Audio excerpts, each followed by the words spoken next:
For thumb flexion, your setup will be seated. You're gonna have your hand and arm kind of resting on your leg here.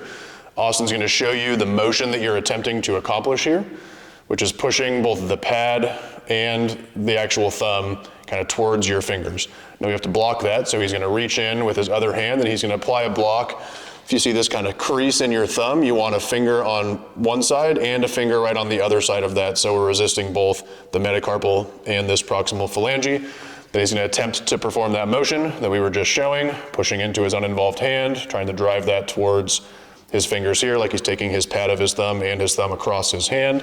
In terms of engagement here, you should feel muscles kind of deep in the palm of your hand here. You might feel a little bit up into the forearm also, but mostly in this kind of palm of your hand in between your thumb and your pinky, and then he'll relax.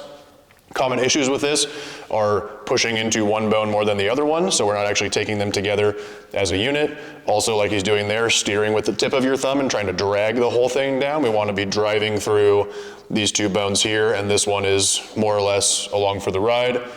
So he's ramping up into that hand, going to be feeling that engagement through the inside of his palm here. Another common mistake is having your finger start to take over. Maybe your wrist starts moving around. We want to really try to localize and focus that effort into what we're doing with the thumb itself. So once again, taking it from the top, he's going to show you that motion. Pushing in, he's just going to reach in and block on either side of that crease, and then try to push in towards his fingers, resisting himself with his uninvolved hand.